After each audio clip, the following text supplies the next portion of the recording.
जय हिंद। दोस्तों, last session में हमने इस बार की यूपीएससी 2025 की नोटिफिकेशन के अंदर जो इंपॉर्टेंट चेंजेस थे वो डिस्कस किए थे और मैंने आपको कहा था कि नेक्स्ट सेशन में मैं आपके साथ डिटेल में स्टेप बाय स्टेप फॉर्म आपको ऑनलाइन कैसे भरना है उसके बारे में डिस्कस करूंगा। और इस बार के ऑनलाइन फॉर्म के अंदर बहुत सारे चेंजेस हैं, तो आपको एक एक स्टेप बड़ा ध्यान से समझने की जरूरत है आज के सेशन के अंदर। और जो आपकी सर्विस प्रेफरेंस को लेकर डाउट है, बहुत सारे स्टूडेंट्स के कमेंट थे कि सर्विस प्रेफरेंस ऑर्डर सही क्या होना चाहिए। नेक्स्ट सेशन में राइट सर्विस प्रेफरेंस जो आपके लिए है उस पर सेशन बनाऊंगा, क्योंकि हर एक के लिए अलग टाइप का सर्विस प्रेफरेंस सही होगा, किसी के लिए एक तरह का सर्विस प्रेफरेंस ऑर्डर सही नहीं हो सकता। तो उसके ऊपर हम डिटेल में बात करेंगे। उसके अलावा जो सारी की सारी चीज़ें हैं वो आज का सेशन देखने के बाद आप फिल कर सकते हो। सर्विस प्रेफरेंस ऑर्डर अपना अगले सेशन के बाद आप फाइनलाइज कर सकते हो। और जैसा कि आप सभी लोग 2025 में अपीयर हो रहे होगे, तो अगर आप चाहते हो टेस्ट सीरीज ज्वाइन करना, तो हमारे प्लेटफॉर्म पर टेस्ट सीरीज लॉन्च हो गई है जीईएस और सीसेट की इस बार के प्रीलिम्स के लिए। तो ऐप और वेबसाइट का लिंक डिस्क्रिप्शन में दे रखा है, आप उसके थ्रू जाकर ज्वाइन कर सकते हो। सो हम स्टार्ट करते हैं सेशन के साथ। सबसे पहली चीज़, आपको ये जो लिंक दे रखा है यहाँ पर upsconline.gov.in, इस पर जाना है। ये तो आपको सभी को पता होगा। मैं बात कर रहा हूँ ओटीआर से। आप में से कई स्टूडेंट्स ऐसे हो जिन्होंने अभी तक ओटीआर नहीं बनाया है। फर्स्ट टाइम ऑनलाइन रजिस्ट्रेशन आप करोगे, वन टाइम रजिस्ट्रेशन जिसको बोलते हैं। और जो ऑलरेडी कर चुके हैं उनको तो डायरेक्टली फिर उसके आगे प्रोसीड करना होगा, जो अभी हम आने वाले पार्ट में सेशन में डिस्कस करेंगे। कई आप में से कैंडिडेट्स ऐसे भी होंगे जिन्होंने ओटीआर भरा था पहले, बट उसमें कुछ गलती कर दी, अब आपको पता है उसको आप चेंज नहीं कर पा रहे, तो वो कैसे करें उसके बारे में भी हम डिस्कस करेंगे। सबसे पहले हम बात करते हैं न्यू रजिस्ट्रेशन की। यहाँ पर आप देख रहे हो न्यू रजिस्ट्रेशन, यहाँ पर जाके आप क्लिक करोगे। जैसे ही आप यहाँ पर जाकर क्लिक करोगे तो आपसे आपकी कुछ बेसिक डिटेल्स मांगी जाएंगी, लाइक आपके 10th क्लास के जो सर्टिफिकेट है उसके हिसाब से आपका नेम क्या है। यहाँ पे एक इंपॉर्टेंट चीज़ है, इन्होंने क्लियरली लिखा है कि आप मिस्टर या मिस या कोई भी प्रीफिक्स नहीं लगाओगे। यहाँ पर सिर्फ एक कंडीशन में आप लगा सकते हो, ठीक है। अगर आपका जो नाम है वो 3 अक्षरों तक का ही है, ठीक है, क्योंकि इन्होंने कहा है कि नेम वाले जो ये कॉलम है इसके अंदर आपको मिनिमम 4 लेटर्स का नाम भरना होगा। मान लो आपका नाम राम है, RAM, पीछे कोई आपका सरनेम नहीं है, कुछ नहीं है, तो उस केस के अंदर आप प्रीफिक्स लगा सकते हैं, क्योंकि अदरवाइज आपको प्रोसीड नहीं करने देगा। But in any other case आपको कोई भी प्रीफिक्स नहीं लगाना है। प्लीज़ ये चीज़ आपको ध्यान में रखनी है। उसके बाद दोबारा यहाँ पर आप अपना नाम एंटर करोगे।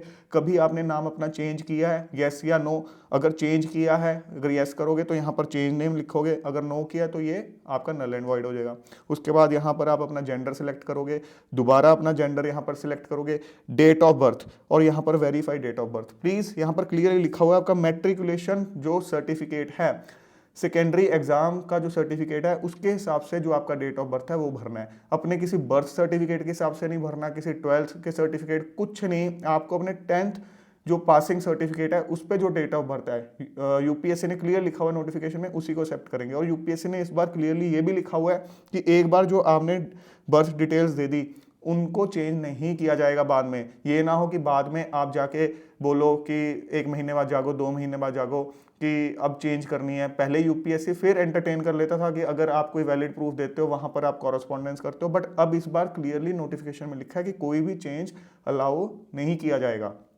उसके बाद यहाँ पर आपका फादर्स नेम आ जाएगा, वेरीफाई फादर्स नेम। अगेन वहाँ पर क्लियरली लिखा हुआ है कोई भी प्रीफिक्स आप यूज़ नहीं करोगे, दोबारा ये चीज़ क्लियरली लिखी हुई है। और यहाँ पर तो वो वाली कंडीशन भी नहीं है जैसे नेम के अंदर थी कि अगर 3 अक्षर का नाम है तो उस केस में यहाँ पर कोई प्रीफिक्स आप यूज़ नहीं करोगे। और सेम जैसा आपका 10th पास सर्टिफिकेट में था नाम फादर का, वही नाम यहाँ पर लिखोगे। उसके बाद मदर्स नेम, अगेन जो आपका 10th पास सर्टिफिकेट है उसके अंदर जो लिखा है वो लिखोगे, कोई प्रीफिक्स दोबारा यहाँ नहीं यूज़ करोगे। माइनॉरिटी स्टेटस अगर नो है तो नो, अगर येस है तो ये जो ड्रॉप डाउन लिस्ट है इसमें से जो भी आपका माइनॉरिटी स्टेटस है उसको सिलेक्ट करोगे। मोबाइल नंबर बहुत इंपॉर्टेंट है, क्योंकि आपका यहाँ पर जो मोबाइल नंबर और ईमेल आईडी यही यूज़ किया जाएगा आपके सारे के सारे ओटीपीज़ के लिए, और ये फिक्स्ड होगा। तो प्लीज़ वही ईमेल आईडी या मोबाइल नंबर यहाँ पर यूज़ करना जो लॉन्ग रन में आप मेंटेन करने वाले हो। ऐसा कोई नंबर या ईमेल आईडी यूज़ मत करना जो आगे जो है 1-2 साल के बाद आप ड्रॉप कर दोगे या उसको यूज़ करना डिसकंटिन्यू कर दोगे, क्योंकि फर्दर कोई भी यूपीएससी के एग्जाम के लिए अप्लाई करोगे यही सब चीज़ें चलेंगी। ऑल्टरनेट मोबाइल नंबर आपकी मर्जी है, यूज़ करना चाहते हो कर सकते हो, नहीं करना चाहते तो नहीं करो। अगर आपको लगता है कि ठीक है बैकअप के लिए मैं कोई एक नंबर रख लूँ तो यहाँ ऑल्टरनेट मोबाइल नंबर डाल सकते हो, बट फिर भी मैं यही सजेस्ट करूंगा मोबाइल नंबर अपना फिक्स ही रखना। उसके बाद जो आपका 10th के बोर्ड एग्जामिनेशन थे उसके अंदर जो आपका रोल नंबर था वो आपको यहाँ पर क्लियरली बड़े ध्यान से लिखना है। उसके बाद security question, drop down list में से जो भी सिक्योरिटी क्वेश्चन, ये चीज़ें आपके लिए आम है, आप ईमेल आईडी बनाते हो, कहीं और अकाउंट बनाते हो, ये उसके लिए होता है कि मान लो आप अपने अकाउंट के अंदर लॉगिन नहीं कर पा रहे, तो उनको अगर प्लेटफॉर्म वालों को चेक करना है कि भाई आप ही एक्सेस करने की कोशिश कर रहे हो, तो सिक्योरिटी क्वेश्चन यहाँ पर लिखे हुए हैं। इनके आंसर जो आप लिखोगे उनको प्लीज़ कहीं नोट डाउन करके रख लेना, क्योंकि कल अगर आपको अपना अकाउंट वापस चाहिए, अगर आप लॉगिन नहीं कर पा रहे हो, तो ये आंसर्स मैच होने चाहिए। तो ये गलती मत करना कि इनको आप लाइटली ले लो। तो एक बार आपने जब ये डिटेल्स डाल दी तो यहाँ पर आपके सामने एक बार दोबारा ये डिटेल्स पेश करेगा कि सही है या नहीं। अगर कुछ अपडेट करना चाहते हो तो अपडेट या चेंज हेयर पे क्लिक कर दो। अगर आपको लगता है सही है तो यहाँ पर बिल्कुल सही कर दो। अच्छा, एक इंपॉर्टेंट चीज़, आप में से कुछ कैंडिडेट्स ऐसे हैं जिनका OTR रजिस्ट्रेशन पहले हो रखा है, अब वो रजिस्ट्रेशन में कुछ भी चेंजेस नहीं कर पा रहे हैं, कोई एंट्री में चेंज नहीं कर पा रहे हैं। ऐसे कैंडिडेट्स क्या करें? देखो, इसमें दो ही तरीके हैं। एक तो है कि आप UPSC के एक हेल्पलाइन ईमेल उन्होंने दे रखी है, जो कि हम सेशन के लास्ट में मैं आपको बता भी दूंगा, वो वहाँ पर आप जाकर उनको ईमेल कर सकते हो अलॉन्ग विद वैलिड प्रूफ कि ये चीज़ है। अगर आपको लगता है कि वहाँ से रिप्लाई आना मुश्किल है, वहाँ पर तो इस टाइम रश ऑफ क्वेरीज होगा, तो एक ट्रिक है जो आप अपना सकते हो, जो कि वैसे आपको जरूरत नहीं पड़नी चाहिए। प्लीज़ मैं बार बार कह रहा हूँ, OTR में गलती मत करना, बट अगर फिर भी आपको लगता है कि कोई चीज़ काम नहीं आ रही है, तो वो ट्रिक ये कर सकते हो आप कि एक नया मोबाइल नंबर, एक नया ईमेल आईडी, उससे OTR रजिस्ट्रेशन आपको करनी है। बट उस केस में भी क्या होगा, अगर आपकी सारी की सारी बाकी डिटेल्स, नेम या आपका जेंडर, आपका date of birth, father name, mother name, जो आपके रोल नंबर है, ये अगर बिल्कुल मैच कर भी गए, अगर विद डिफरेंट ईमेल आईडी या मोबाइल नंबर, तो भी वो सिस्टम कहीं ना कहीं उसको कैच कर लेगा। तो उससे बचने के लिए आपको क्या करना होगा, एक नया मोबाइल नंबर, एक नया ईमेल आईडी, और ये जो एंट्रीज है इनमें से एक आधी एंट्री में इनिशियली आप डिफरेंट एंट्री डाल देना, सो डैट डाटाबेस के साथ एग्जैक्ट मैचिंग ना हो, तो आपको वन टाइम रजिस्ट्रेशन वो करने दे। तो एक बार आपका वन टाइम रजिस्ट्रेशन हो गया, उसके बाद क्योंकि आपको पता है, क्योंकि आप फर्स्ट टाइम रजिस्ट्रेशन कर रहे होगे, तब आप जो है 18 फेब तक उसके अंदर अमेंडमेंट कर पाओगे। तो एक बार अमेंडमेंट करके उसके अंदर जो आपने इंटेंशनली एक एंट्री गलत डाली होगी, उसको आप रेक्टिफाई करके चेंज कर देना। बट ये चीज़ तभी करना अगर आपको कोई भी और वे आउट नहीं मिल रहा, ठीक है। अब उनके लिए ये प्रॉब्लम सॉल्व हो गई है, जो लोग ये सोच रहे थे कि भाई मैं OTR में कुछ भी चेंज नहीं कर पा रहा हूँ, मुझे पिछला कुछ याद नहीं है, एंट्री नहीं कर पा रहा हूँ उसमें, या गलती हो गई, या वो गलती नहीं रेक्टिफाई हो रही, ये सब चीज़ें उनके लिए थी। यहाँ पर आपने एग्री किया, उसके बाद आपका one time registration successfully submit हो गया। अब जो है आपको दोबारा उस लॉगिन वाले पेज पर जाना है जहां से हमने न्यू रजिस्ट्रेशन पे गए थे। अब आपको न्यू रजिस्ट्रेशन पे क्लिक नहीं करना, अब क्योंकि आप ऑलरेडी रजिस्टर्ड हो, तो आप अपना ईमेल आईडी या मोबाइल नंबर, या अगर OTR पासवर्ड आपका है उस केस में वो वाली ऑप्शन है, बट ईमेल आईडी या मोबाइल नंबर जो आपने अभी रजिस्टर किया है वो यहाँ पर डाला, यहाँ से OTP मंगवाया, OTP आपको आएगा, गेट OTP क्लिक करके उसके बाद यहाँ पर आप वेरिफिकेशन कोड डाल के लॉगिन कर लोगे। तो जैसे ही आप लॉगिन करोगे तो आपको फर्स्ट टाइम जो है ये पासवर्ड चेंज करने को बोलेगा। यहाँ पे आपको दो ऑप्शन ये भी बोलेगा कि अगर आप जेंडर चेंज करना चाहते हो या आप अपना माइनॉरिटी स्टेटस चेंज करना चाहते हो तो कर सकते हो, बट इसमें अभी आप चेंजेस कर पाओगे अगर फर्स्ट टाइम रजिस्ट्रेशन कर रहे हो, बट वो तब कर पाओगे, पहले अपना पासवर्ड आपको सेट करना होगा, और पासवर्ड जो भी आपको सेट करना है उसमें ये सारे पैरामीटर्स फुलफिल होने चाहिए। एक बार आपने पासवर्ड सेट कर लिया, इसको प्लीज़ याद रखना। उसके बाद पासवर्ड सेट करने के बाद अब आप लॉगिन हो गए हो। अब जैसे ही आप ये लॉगिन करोगे, ये आपके सामने एक डैशबोर्ड आ गया UPSC का। यहाँ पर आप देख रहे हो ऊपर इंपॉर्टेंट चीज़ है ये व्यू या एडिट OTR डैशबोर्ड, और दूसरा है एडिट OTR प्रोफाइल। अगर आप एडिट OTR प्रोफाइल पर क्लिक करोगे तो आपके सामने इस तरह से ऑप्शन खुलेगी जिसके अंदर है कि भाई OTR को आप एडिट करना चाह रहे हो या जो एप्लीकेशन फॉर्म है अदर देन OTR, जो डिटेल्स आपने भरी हैं उसको एडिट करना चाह रहे हो। ये दोनों चीज़ें डिफरेंट हैं, इसको प्लीज़ आप एक बार समझ लो। जो आपकी OTR प्रोफाइल है, अगर आप उसमें कोई चेंज करना चाह रहे हो, पहली बात तो आपको अलाउड तभी होगा अगर फर्स्ट टाइम आप किसी एग्जाम के लिए अप्लाई करने के लिए फर्स्ट टाइम OTR बना रहे हो। तो दूसरा, अगर आप उसमें कुछ चेंज करना चाह रहे हो तो वो आप कब तक कर पाओगे, जो ये 18 तारीख है, मतलब 11 फेब है last date of application CSC form की, सिविल सर्विसेज फॉर्म की। इसके एक हफ्ते बाद तक आप मॉडिफाई कर सकते हो, बट ये नहीं है कि कितनी बार भी कर लोगे। यहाँ पर साफ लिखा है it shall be allowed only once in the life time. तो एक ही बार अलाउड है, तो बड़े ध्यान से सोच समझ के करना, अपना पूरा दिमाग खुला रख के पहले तो भरना, पहले तो गलती मत करना, बाई चांस हो जाती है तो एक ही मौका मिलेगा, नहीं तो बाद में दिक्कत आ जाएगी। फिर भी वर्स्ट केस सिनेरियो हो जाता है तो जो मैंने एक आपको वे आउट बताया आप उसके थ्रू ट्राई कर सकते हो। अगर आप अदर देन OTR जो अभी हम डिटेल्स अब आगे भरने वाले हैं इनमें कोई मॉडिफिकेशन करना चाहते हो, अपने एप्लीकेशन फॉर्म को सबमिट कर आपने मान लो कर दिया, जो अलग अलग पार्ट्स है पार्ट 1 2 3 4, ठीक है, इनको आप सबमिट करते चले गए और अब आपको बाद में रियलाइज हुआ यार कोई गलती कर दी है उसमें, कुछ चेंज करना चाहता हूं, तो आपको मौका मिलेगा, बट वो मौका कब मिलेगा, 12 तारीख से लेके 18 तारीख तक, 7 दिन के लिए मौका मिलेगा, अभी नहीं मिलेगा, अभी आपका एप्लीकेशन फॉर्म लॉक हो जाएगा, बट टेंशन की जरूरत नहीं है, 12 तारीख को वापस ऑनलाइन जाना और इसमें चेंज कर लेना, ठीक है। तो अब हम कहां पर आए हैं, अब यहां पर आपको ध्यान से देखना होगा, पहले तो जब आप ये अपने डैशबोर्ड पर आए हो यहां पर कुछ इंपॉर्टेंट इंस्ट्रक्शंस हैं, प्लीज एक एक इंस्ट्रक्शन को बड़े ध्यान से पढ़ लेना, ऑल्दो ये इंस्ट्रक्शंस को ध्यान में रखते हुए मैं आपको सारी चीजें बता रहा हूं, बड़े ध्यान से एक एक इंस्ट्रक्शन को पढ़ना है। उसके बाद आगे का हमने जो ये यहाँ पर लिखा हुआ ना अलग अलग आप ऑप्शन देख रहे हो, add information to OTR profile, जो OTR प्रोफाइल है उसमें ये इन्फॉर्मेशन ऐड कर रहे हो, बट ये उसका पार्ट नहीं है जो आपने अभी एक OTR रजिस्ट्रेशन के टाइम इन्फॉर्मेशन भरी है। सो इन दोनों को कंफ्यूज मत करना, पहले ऐसे नहीं पूछा जाता बट इस बार ये पूछा जा रहा है। तो पहले हम पर्सनल इन्फॉर्मेशन फिल करेंगे, फिर एड्रेस इन्फॉर्मेशन, तो सीक्वेंस में जाएंगे। सो यहाँ पर जब आप पर्सनल इन्फॉर्मेशन पर क्लिक करोगे आफ्टर रीडिंग द इंस्ट्रक्शंस, तो आपके सामने कुछ इस तरह से पेज खुल जाएगा। यहाँ पे आपको अपनी बेसिक डिटेल्स डालनी है, लाइक सिटीजनशिप डाल दी, आपकी मदर टंग डाल दी आपने, जो यूजुअली आप लैंग्वेज में घर पे बात करते हो, नॉर्मल अपने फ्रेंड सर्कल में बात करते हो, आपका मैरिटल स्टेटस क्या है, मैरिड हो या अनमैरिड, अगर आपने लिख दिया मैरिड तो आपके यहाँ पर स्पाउस की डिटेल्स भी पूछेगा, उसके बारे में कुछ बेसिक डिटेल्स होगी, प्लीज़ सारी की सारी डिटेल्स बिल्कुल सही डालना। पूजा खेड़कर मामले के बाद UPSC इस बार बहुत ज़्यादा स्ट्रिक्ट हो गया है, आप फॉर्म को जैसे जैसे आगे देखोगे, मतलब अगर आपने कोई कास्ट का रिजर्वेशन के लिए अप्लाई करा हुआ है, फॉर्म के अंदर भरा है कि मैं इस कास्ट को बिलोंग करता हूं, तो इस तरह से डिटेल्स पूछी गई हैं जैसे किसी का इंटेरोगेशन चल रहा हो, तो एक एक चीज़ बहुत ज़्यादा डिटेल में पूछी गई है। और अभी से ये चीज़ें आपसे इसीलिए सबमिट करवाई जा रही हैं ताकि वेरिफिकेशन करने के लिए टाइम भी मिल सके। तो आपको एक एक चीज़ बड़े ध्यान से भरनी है विद वैलिड प्रूफ, आपका प्रूफ होना चाहिए, प्लेस ऑफ बर्थ, और एक और चीज़, जिनके प्रूफ तो अभी मांगे हैं, कोई चीज़ ऐसी भर रहे हो जिसका प्रूफ अभी नहीं मांगा, उसका भी प्रूफ आपके पास होना चाहिए अगर लेटर ऑन UPSC मांगता है। प्लेस ऑफ बर्थ यहाँ पर आपका आ जाएगा, ठीक है। उसके बाद आपके यहाँ पर कम्युनिटी आ जाएगी, कौन सी कम्युनिटी को बिलोंग करते हो, OBC SC ST EWS, और उसके बाद ये पर्सन विद डिसेबिलिटी, वो कैटेगरी को बिलोंग करते हो नहीं करते हो। यहाँ पर अभी हम ये बात करने वाले हैं कम्युनिटी और पर्सन विद बेंचमार्क डिसेबिलिटी वालों की, ये इंपॉर्टेंट चीज़ है। उसके अलावा फोटो आइडेंटिटी कार्ड है, वो आपको सिलेक्ट करना है, इस पे अभी हम आते हैं बाद में, ठीक है। पहले हम ये बात कर लेते हैं इंपॉर्टेंट कम्युनिटी वालों के। देखो जैसे ही आप कोई भी यहाँ पर कम्युनिटी सिलेक्ट करोगे, OBC SC या ST, उसके बाद आपसे फर्दर डिटेल्स मांगी जाएंगी। लाइक अगर OBC सिलेक्ट करते हो तो आपसे पूछा जाएगा कि भाई क्रीमी लेयर को बिलोंग करते हो या नहीं, अगर आपने कर दिया यस तो आपको OBC का बेनिफिट नहीं मिलेगा, आपको जनरल कैटेगरी का कैंडिडेट माना जाएगा। बट अगर आपने कर दिया नो तो आप इसका मतलब OBC का रिजर्वेशन क्लेम कर रहे हो, SC ST के अंदर क्रीमी लेयर का इशू नहीं है।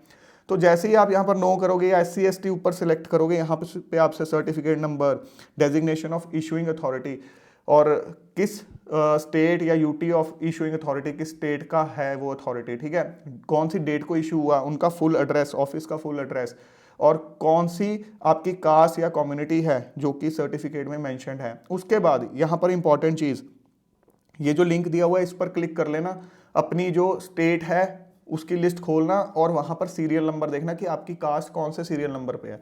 तो आपको अकॉर्डिंगली यहाँ पर डिटेल भरनी होगी कि हाँ ये स्टेट, ये सीरियल नंबर, ठीक है, स्टेट का नाम लिख दिया, सीरियल नंबर लिख दिया, तो वो चीज़ यहाँ पर आपको भरनी होगी। अब बात आ जाती है, आपके दिमाग में बहुत डाउट होते हैं रिजर्वेशन कैटेगरी के जो कैंडिडेट्स हैं कि भाई मैं कौन सा सर्टिफिकेट इशू करवाऊँ, किससे करवाऊँ, सारी डिटेल्स हम बड़े शॉर्ट के अंदर यहाँ पर डिस्कस करने वाले हैं। देखो यहाँ पर क्लियरली लिखा हुआ है इंस्ट्रक्शंस के अंदर, इंस्ट्रक्शंस में लिखा हुआ है कि अगर आप SC ST या OBC को बिलोंग करते हो तो आपको अपना एक प्रॉपर सर्टिफिकेट अपलोड करना है जिसका फॉर्मेट एनेक्सर 2 और 3 में दे रखा है। अब ये एनेक्सर 2 और 3 आपको कहाँ मिलेंगे, जहाँ नोटिफिकेशन आई है UPSC की, ठीक है, UPSC की वेबसाइट पे आप जाते हो, वहाँ पर नोटिफिकेशन आई है, तो नोटिफिकेशन जहां से आप क्लिक करके एक्सेस कर रहे हो वहां पर इंस्ट्रक्शंस का भी एक लिंक दे रखा है। उस इंस्ट्रक्शंस को प्लीज बड़े ध्यान से पढ़ लेना। उसके अंदर ये एनेक्सर 2-3 दे रखे हैं। मतलब upsc.gov.in पर जाओगे, वहां पर जो नोटिफिकेशन के लिए आप लिंक पर क्लिक कर रहे हो तो वहां पर इंस्ट्रक्शंस का भी लिंक दे रखा है, उसको प्लीज खोल के रीड करना। वहां पर ये इंस्ट्रक्शन नंबर 24 है जिसमें लिखा है 2 और 3 एनेक्सर में जो फॉर्मेट है उसके हिसाब से आपको भरना है। और ये देगा कौन? डिस्ट्रिक्ट ऑफिसर या एसडीएम या और कोई ऑफिसर देगा प्रेस्क्राइब्ड फॉर्मेट में उस डिस्ट्रिक्ट का जहां पर उसके पेरेंट्स यूजुअली रिजाइड करते हैं। ये बहुत इंपॉर्टेंट चीज है। Who has been designated by the state government concerned as a competent authority। competent authority state government ने नोटिफाई की होगी। ऑल्दो इसमें भी आपको कंफ्यूजन रहता है भाई किससे बनवाएं, वो भी अभी हम आगे डिस्कस करने वाले हैं। अगर बोथ जो पेरेंट्स हैं उनका देहांत हो चुका है, उनकी डेथ हो चुकी है, तो जो ऑफिसर साइन कर रहा है सर्टिफिकेट वो उस डिस्ट्रिक्ट का होना चाहिए जहां पर कैंडिडेट खुद रह रहा है। ये नहीं है जहां से एजुकेशन लिया कुछ है, जहां पर ज्यादातर कैंडिडेट खुद रहता है। जो आप कहते हो ना आपका एक परमानेंट एड्रेस है या ज्यादातर आप जहां रहते हो वहां का फिर वो जो ऑफिसर है वो करेगा। लेकिन ऑब्वियसली बेसिस क्या लेगा? जहां पर आपके पेरेंट्स बिलोंग करते थे, क्योंकि आप अपने फादर के उसके ऊपर ले रहे हो कि मेरे फादर वहां को बिलोंग करते थे उस स्टेट की जो सेंटर की लिस्ट है कास्ट की, उसके हिसाब से मैं इस कैटेगरी में आता हूँ। ये बहुत इंपॉर्टेंट चीज़ है, इसको आप ध्यान रखना। अब ये एनेक्सर 2 है, इसका फॉर्मेट दे रखा है, आप ये वहाँ से एक्सेस कर सकते हो इंस्ट्रक्शन से। ऐसे ही एनेक्सर 3 यहाँ पर ओबीसी के लिए दे रखा है। जो 2 है आपका SC ST के लिए है और जो आपका 3 है ये आपका OBCs के लिए है। अब बात आ जाती है कि EWS वालों की, इकोनॉमिकली वीकर सेक्शन। अब इनका फॉर्मेट दे रखा है एनेक्सर 4 के अंदर। तो ये एसेट एंड इनकम सर्टिफिकेट जो EWS वालों को सबमिट करना है कि भाई पिछले फाइनेंशियल ईयर में जो इनकम थी वो 8 लाख से ज़्यादा नहीं थी और ये एसेट्स नहीं है, ये सब जो है आपको बनवा के देना है कॉम्पिटेंट अथॉरिटी के द्वारा। अब एक इंपॉर्टेंट चीज़ ये है कि जो भी आपके सर्टिफिकेट्स हैं ये सब के सब closing date of application form यानी कि 11/2/2025 उससे पहले तक के ही इशू होने चाहिए। मतलब लास्ट डेट जो है ना 11/2/2025, इसके बाद की डेट के साइन नहीं होने चाहिए। इस चीज का ध्यान रखना। ऑब्वियस ही बात है, बट स्टिल कई लोग इसमें भी मूर्खता दिखा देते हैं, वो चीज आपने नहीं करनी। और जो आपने रिजर्वेशन अवेल करनी है उसके लिए इंपॉर्टेंट चीज, जो आपकी कम्युनिटी है, जो कास्ट है आपकी, वो सेंट्रल गवर्नमेंट की जो लिस्ट इशू होती है SC ST OBC की उसमें होनी चाहिए। ये नहीं है स्टेट गवर्नमेंट वाली लिस्ट के हिसाब से आप अपने आप को मान लो, सेंट्रल गवर्नमेंट के अंदर होनी चाहिए। जो OBC के नॉन क्रीमी लेयर की जो एलिजिबिलिटी है उसको चेक करने के लिए 3 सालों की जो फाइनेंशियल ईयर्स की रिटर्न, IT रिटर्न है, इनकम टैक्स रिटर्न, वो देखी जाएगी। 21 22 22 23 23 24, मतलब लास्ट 3 ईयर्स फाइनेंशियल ईयर्स जो पूरे हो चुके हैं। अभी वाला तो करंटली चल रहा है, जो पिछले 3 पूरे हो चुके हैं उसके हिसाब से जो रिटर्न है उसके बेसिस पे आपका ये रिजर्वेशन का क्राइटेरिया माना जाएगा, अगर 3 सालों में आप फुलफिल कर रहे हो। जो EWS वाले कैंडिडेट्स हैं उनका जो पिछले साल की जो ITR है 23-24 की, उसके हिसाब से कि वो उस कैटेगरी में आ रहे हैं या नहीं वो देखा जाएगा। ये चीज़ अब आपको क्लियर होनी चाहिए। OBC का अलग है, EWS का अलग है। और जो नेम ऑफ कास्ट है इंक्लूडिंग स्पेलिंग्स, बहुत इंपॉर्टेंट चीज़ है, वो सेम होने चाहिए जैसा कि सेंट्रल गवर्नमेंट की नोटिफिकेशन के अंदर क्लियरली लिखा होता है। जो लिस्ट होती है सेम स्पेलिंग होनी चाहिए, कोई भी वेरिएशन होगी तो वो एक्सेप्ट नहीं किया जाएगा। उसके अलावा एक यहाँ पर लिखा हुआ है जो क्लेम है रिजर्व्ड कैटेगरी के जो कैंडिडेट्स हैं उनका will be determine in relation to the state to which his father originally belongs. मैंने अभी आपको ये चीज़ बोली थी कि जहाँ से आपके फादर ओरिजिनली बिलोंग करते हैं उस स्टेट के रिलेशन के अंदर आपका क्लेम एक्सेप्ट किया जाएगा। ये नहीं है कि आप अब किसी और स्टेट में रह रहे हो उसके हिसाब से आपकी कास्ट जी आ रही है लिस्ट के अंदर, बट ओरिजिनली जहाँ से आपके फादर बिलोंग करते थे उसके हिसाब से नहीं है तो आपका नहीं माना जाएगा। और जो कैंडिडेट एक स्टेट से दूसरी स्टेट माइग्रेट कर चुके हैं, ठीक है, तो उनको जो सर्टिफिकेट इशू किया जाएगा वो उसी बेसिस पे किया जाएगा, उसी सर्टिफिकेट के बेसिस पे किया जाएगा जो कि अदरवाइज इशू किया जाता जिस स्टेट को उनके फादर बिलोंग करते हैं, या जिस स्टेट से उनके फादर बिलोंग करते हैं वहां से कोई सर्टिफिकेट इशू हुआ हो उसके बेसिस पे उनको सर्टिफिकेट इशू किया जाएगा उस ऑफिसर के द्वारा, जो ऑफिसर अभी आपकी करंटली जिस स्टेट में रिजाइड कर रहे हो वहां रह रहे हो, ठीक है ना, वहां पे जो ऑफिसर होगा। इस चीज को आप ध्यान से प्लीज समझ लो। उसके बाद कम्युनिटी जो आपने स्टेटस डाल दिया एक बार, उसमें कोई चेंज अलाउ नहीं किया जाएगा accept under the circumstances mentioned in rule 26। अब इसको भी एक बार देख लेते हैं। इसमें क्लियरली लिखा हुआ है कि अगर आपने एक कोई पर्टिकुलर रिजर्व कैटेगरी अपनी मेंशन कर दी, एससी, एसटी या ओबीसी, तो आप एक कैटेगरी से दूसरी कैटेगरी में बाद में चेंज करने की रिक्वेस्ट नहीं यहाँ पर डाल सकते। ये नहीं कह सकते मैं एससी से एसटी कर दो मेरी चेंज, एसटी से एससी कर दो। मतलब जो रिजर्व, यहाँ मैं अनरिजर्व्ड की भी बात नहीं कर रहा हूँ, जो रिजर्व्ड कैटेगरीज होती हैं, 4 है ना, एससी, एसटी, ओबीसी, ईडब्ल्यूएस, इनकी आपस में आप नहीं बाद में चेंज करने की रिक्वेस्ट डाल सकते। हाँ, अगर कोई रिजर्व कैटेगरी का कैंडिडेट बाद में ये कहता है कि नहीं जी मेरी तो जनरल कैटेगरी थी, मैंने ये भर दिया, तो उस केस में देखा जाएगा फाइनल रिजल्ट के बाद कि क्या आपने प्रीलिम्स के अंदर, मेंस के अंदर जो है सारे क्राइटेरिया, जो आपके डेट ऑफ बर्थ है उसके हिसाब से, जो एज लिमिट है, नंबर ऑफ अटेम्प्ट, सारे क्राइटेरिया जनरल वाले फुलफिल किए हैं। अगर किए हैं तो ही आपकी वो रिक्वेस्ट एंटरटेन की जाएगी। अगर आपने वो फुलफिल नहीं किए हैं, तो अगर आपने एग्जाम क्लियर कर भी लिया, कोई भी एक क्राइटेरिया पे आपका मिसमैच आ गया, मान लो आपकी एज लिमिट जनरल वाली क्रॉस हो रही थी, नंबर ऑफ अटेम्प्ट्स क्रॉस हो रहे थे, या आपकी प्री की कट ऑफ जनरल वाली क्रॉस नहीं हो पाई, या फिर आपके मेंस की कट ऑफ जो जनरल वाली है वो नहीं हो पाई, बट आपका सिलेक्शन हो गया, तो आपका कैंडिडेचर रद्द कर दिया जाएगा। ये बढ़िया आपको ध्यान से आपको दिमाग में बिठानी है। इसी तरह से पर्सन विद जो बेंचमार्क डिसेबिलिटीज हैं, उनको भी सब कैटेगरी जो है वो चेंज करना अलाउ नहीं किया जाएगा। हाँ, अगर किसी का कोई ऐसा केस है कि मान लो अभी आपने फॉर्म भरा, लास्ट डेट जो थी फॉर्म की, उसके 3 महीने के अंदर सरकार ने कोई एक कास्ट जो है नोटिफाई कर दी एससी, एसटी, ओबीसी के अंदर, सेंट्रल लिस्ट के अंदर, तो उस केस के अंदर कमीशन जो है कंसिडर कर सकता है आपकी रिक्वेस्ट चेंज करने की, भाई आप 3 महीने के अंदर आपकी कास्ट यहाँ इंक्लूड होगी।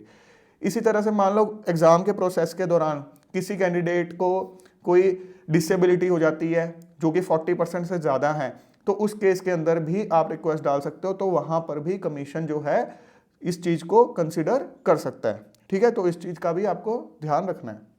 अब बात आ जाती है डेजिग्नेशन ऑफ इशूइंग अथॉरिटी, कौन कौन आपका इस तरह का सर्टिफिकेट इशू कर सकता है। यहाँ पर पूरी लिस्ट दे रखी है, आपको यहाँ से क्लियर हो जाएगा। जब वहाँ पर आप क्लिक करोगे ना ड्रॉप डाउन मेन्यू, वहाँ से आपको क्लियर हो जाएगा। और लास्ट में लिखा हुआ है others revenue officer not below the rank of tahsildar, मतलब तहसीलदार से निचले रैंक का जो ऑफिसर है उससे आप नहीं बनवा सकते, ये क्लियर है। बाकी क्लियरली डिफाइन कर रखे कौन कौन से, बेटर ये रहेगा इनमें से कोई भी ऑफिसर हो उससे आप ये अपना सर्टिफिकेट बनवा सकते हो। उसके बाद आ जाता है पर्सन विद बेंचमार्क डिसेबिलिटी, अगर है तो यहाँ यस कर दो। फिर आपसे पूछेगा 40% से ज़्यादा है, क्योंकि रिजर्वेशन तो 40% से ज़्यादा भी मिलता है। अगर यस है तो आगे आपसे फिर फर्दर डिटेल्स मांग रहा है, certificate number, issuing authority, again वैसे ही डेट ऑफ इशू। तो अगेन यहाँ पर इन्होंने इंस्ट्रक्शंस में, अगेन वही इंस्ट्रक्शंस की बात कर रहा हूँ मैं जो ओरिजिनली यूपीएससी की वेबसाइट पे अभी हमने डिस्कस की थी, उसके अंदर एनेक्चर 11 के साथ फॉर्म 5, 6, 7 जो भी आपको एप्लीकेबल है फॉर्म, वो सब दे रखे हैं। उसके हिसाब से आपको फॉर्म भर के अपलोड करना होगा। उसी के अंदर सारी डेट्स वगैरह, काउंटर साइनिंग अथॉरिटी सब आपको उसमें करवाना होगा। तो वो आप डिटेल्स यहाँ पर डाल दोगे। अपलोडिंग की ऑप्शन अभी बाद में आएगी, अभी हम सिर्फ डिटेल्स डाल रहे हैं। उसके बाद फोटो आइडेंटिटी कार्ड, ये बहुत इंपॉर्टेंट है। इनमें से कोई भी आप एक फोटो आइडेंटिटी कार्ड जो है यूज़ कर सकते हो, बट ये आईडी कार्ड आपने एग्जाम वाले दिन एग्जाम सेंटर पे साथ लेके जाना है। ये चीज़ दिमाग में बिठा लो, नोट डाउन कर लो अभी। तो अगर आपने आधार यूज़ करना, आधार करो, कोई भी इनमें से करना है वो यूज़ करो। ये स्कूल आईडी कार्ड तो उनके लिए हैं जो आपको एनडीए के एग्ज़ाम वगैरह देते हैं, तो वो +2 के बाद जैसे देते हैं, तो उनके केस में। बाकी आपके सीएससी के केस में ये वाला वैलिड नहीं होगा, बाकी के जो चीज़ें हैं वो वैलिड होंगी। उसके बाद जब आपने एक बार मान लो आधार कार्ड यहाँ डाल दिया, तो provide consent for Aadhaar number, तो आप कंसेंट प्रोवाइड कर दोगे। ठीक है, उसके बाद यहाँ पर आप आइडेंटिटी नंबर जो है, कार्ड नंबर, वो एंटर कर दोगे जो भी आपने यूज़ किया है। अब इसके बाद have you ever been recommended as person with benchmark disability in examination, अगर यस है तो फिर यहाँ डिटेल्स प्रोवाइड करो कि भाई कौन सा एग्जाम था, कौन सी ईयर का था, क्या रोल नंबर था, क्योंकि अगेन वो देखना चाह रहे हैं कि पास्ट में इन्होंने क्लेम किया नहीं किया, पिछला रिकॉर्ड भी अब टैली हो रहा है। ये चीज़ें पहले नहीं पूछी जाती थी इतनी डिटेल में, अब पूछी जा रही हैं। ये सारा जो इशू है, जो पीछे केस हुए हैं फ्रॉड केस, उसी की ही वजह से है। अगर नहीं है तो यहाँ पर नो कर दो। उसके बाद whether such recommendation was on the basis of certificate of disability, वो सब चीज़ें आपको डालनी होगी। After any such recommendation UPSC were you ever found unfit, कि भाई आपको इस रिकमेंडेशन के बाद कभी अनफिट पाया गया था, वो सब चीज़ें लिखोगे। Do you want to make available, अब ये इंपॉर्टेंट चीज़ है कि एक जो डीओपीटी का सर्कुलर है कि भाई अगर आप इंटरव्यू तक पहुंचते हो बट अनफॉर्चुनेटली क्लियर नहीं होता आपका यूपीएससी का एग्जाम फाइनली, तो आप क्या चाहते हो, आपकी डिटेल्स एक पोर्टल पे डाली जाए जहां से कुछ सरकारी ऑर्गेनाइजेशन, कुछ पीएसयूज, ठीक है, कोई गवर्नमेंट एडेड ऑर्गेनाइजेशन या इवन कोई प्राइवेट सेक्टर ऑर्गेनाइजेशन देख सके कि हाँ भाई इस बंदे में टैलेंट है, इंटरव्यू तक पहुंचा है, कि हम इनको रीच आउट करके इनको जॉब ऑफर कर सकें। तो मैं यही कहूँगा, सजेस्ट करूँगा कि हाँ आप यहाँ यस कर दो, कोई ना कोई अच्छी जॉब आपको हो सकता है ऑफर हो जाए। अगेन कोई गारंटी नहीं है बट स्टिल आप अपनी एक अपॉर्चुनिटी क्यों मिस करोगे। तो यहाँ पर आप उसके बाद सेव कर दोगे। सेव करने के बाद अब आपको लेके जाएगा सेकेंड जो आपकी इंफॉर्मेशन है, वो है एड्रेस इंफॉर्मेशन। पर्सनल इंफॉर्मेशन यहाँ आपकी कंप्लीट होगी। अपना कॉरस्पॉन्डेंस एड्रेस जो है, अपनी डिटेल्स यहाँ पर बेसिक डिटेल्स सब डालोगे। ये बेसिक चीज़ें मुझे नहीं लगता आपको इतनी बताने की ज़रूरत है। और अगर आपका permanent address same as correspondence address है तो यहाँ पर आप टिक कर देना, आपका परमानेंट एड्रेस भी आ जाएगा। अगर अलग है तो उस हिसाब से कर देना। तो एक बार जब आपने ये कर दिया तो इसको सेव कर दीजिए। उसके बाद आपका आ जाएगा फोटो एंड साइन अपलोड, तीसरे पॉइंट पर आ गए हैं। अब ये बहुत इंपॉर्टेंट चीज़ है। पहले आप अपनी फोटोग्राफ अपलोड करोगे, फाइल चूज करोगे। फाइल आपको पहले से बना के रखनी है। फाइल यहाँ पर क्लियरली लिखा हुआ है कि जो डायमेंशन है फोटो के लिए वो मिनिमम 550 बाई 550 उसकी होनी चाहिए डायमेंशंस, और जो मैक्सिमम है वो आपकी 1000 बाई 1000 पिक्सल्स होनी चाहिए। इससे ज़्यादा नहीं होनी चाहिए, इससे कम नहीं होनी चाहिए। मिनिमम 20 KB का साइज़ होना चाहिए। 300 KB जो है मैक्सिमम अपर लिमिट है। और यहाँ आपको इवन ये भी बता रखा है कि रीसाइज करना कैसे। वैसे आजकल सबको आता होता है, यहाँ से आप कर सकते हो। फिर भी कोई टेक्निकल डिफिकल्टी आती है जिससे आप फोटो क्लिक करवाओगे, वहाँ से आप वो कर सकते हो। और यहाँ पर एक चीज़ इंपॉर्टेंट है, यहाँ पर इन्होंने बोल रखा है कि आपकी जो फोटोग्राफ है वो क्लियर प्लेन वाइट बैकग्राउंड के साथ होनी चाहिए। ये बहुत इंपॉर्टेंट चीज़ है। क्लियर प्लेन वाइट बैकग्राउंड के साथ आपकी फोटो होनी चाहिए।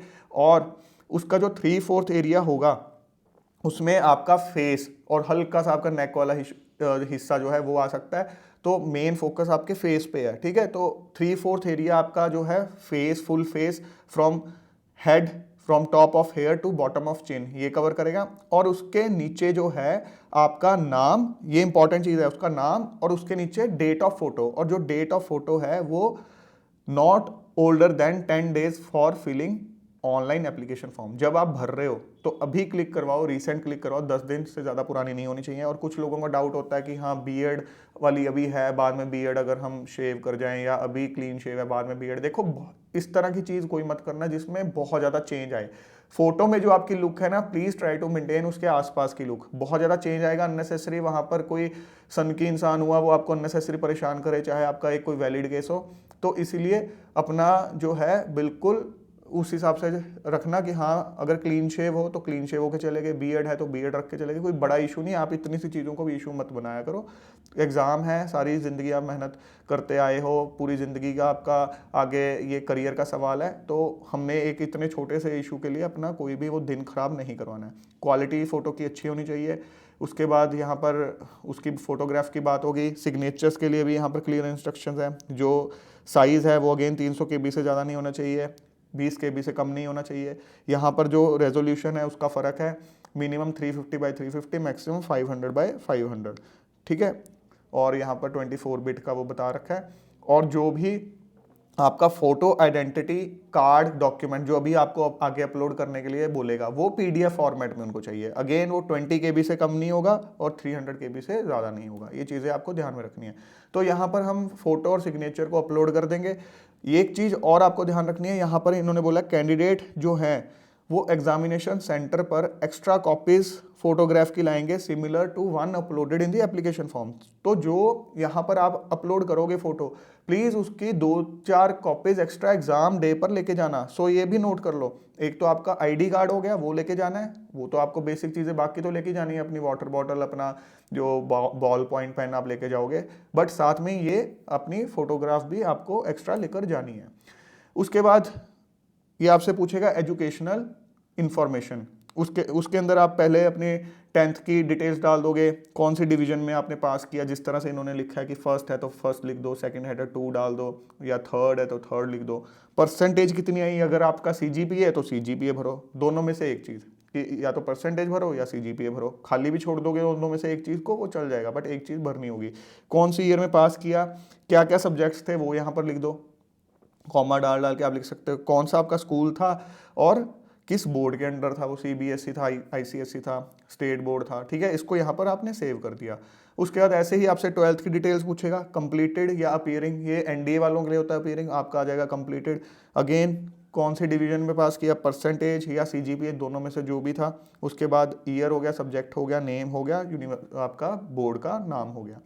उसके बाद ग्रेजुएशन की डिटेल्स यहाँ पर आपसे पूछ रहा है अपीयरिंग या अपीयर्ड, ठीक है, दोनों में से एक चीज आएगा। अगर आप फाइनल ईयर में हो तो आपका अभी आ जाएगा अपीयरिंग, तो अपीयरिंग के अंदर उसके हिसाब से डिटेल्स भर देना। लाइकली डेट ऑफ कंप्लीशन, आप अपना जो आपके फाइनल एग्जाम्स जो हैं जब वो कंप्लीट हो जाएंगे तब की डिटेल्स डाल सकते हो, क्योंकि आपको एग्जैक्ट डेट वो तो पता नहीं होगी कि डिग्री किस दिन इशू होगी, तो आप जिस दिन आपका फाइनल पेपर कंप्लीट हो जाएगा तब तक की डेट डाल सकते हो। और अगर कंप्लीट हो गया है तो आपसे फिर आपकी डिग्री के जो डेट है, किस डेट को इशू हुई, वो सब चीज़ें पूछेगा। तो बेसिक चीज़ें हैं, आपके कॉलेज का नाम, किस यूनिवर्सिटी के अंडर आता है या खुद से यूनिवर्सिटी है, तो वो सब चीज़ें यहाँ पर आप सिलेक्ट कर सकते हो।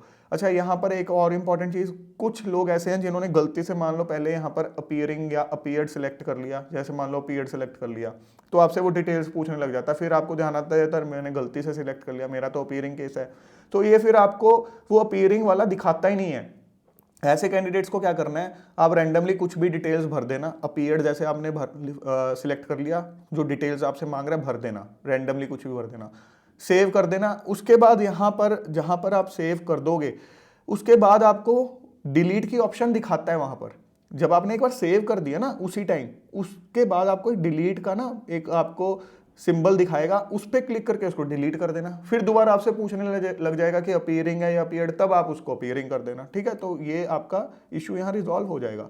तो ऐसे ही आपसे ये ग्रेजुएशन की डिटेल्स मांग रहा है, अगर आपने यहाँ पर लिख दिया कि भाई जो है मैं अपीयर हो चुका हूँ, तो आपसे स्ट्रीम पूछ रहा है, आपकी जो भी स्ट्रीम थी, ग्रेजुएशन डिग्री कौन सी थी आपकी, कौन सी आपने क्लास में उसको पास किया, डिवीजन कौन सी थी, अगेन परसेंटेज है तो परसेंटेज, सीजीपी है तो CGPA, year of passing, subjects, आपके पूरा जो आपकी डिग्री के ऊपर डिटेल्स होंगी वो सब की सब आपको यहाँ भर देनी है। उसके बाद पूछ रहा है do you have any basic educational qualification और higher qualification obtained from a foreign institution. अगर फॉरेन से आपने कोई डिग्री हासिल की है, ग्रेजुएशन की या हायर कोई डिग्री हासिल की है, तो यहाँ पर आपको यस करना होगा।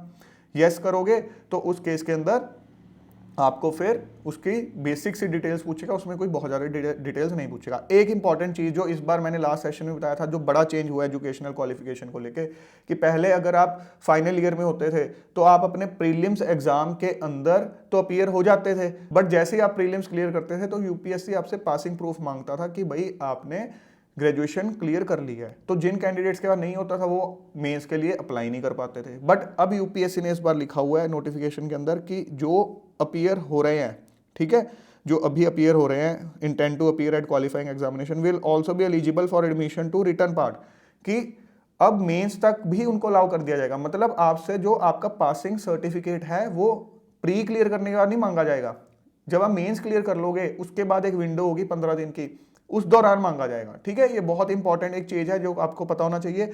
और इसकी वजह से अब अगर आपके पास नवंबर दिसंबर तक आपकी डिग्री आती है या प्रोविजनल सर्टिफिकेट आता है तो तब भी काम चल जाएगा, बट ट्राई कि आप जल्द से जल्द उसको हासिल कर सको।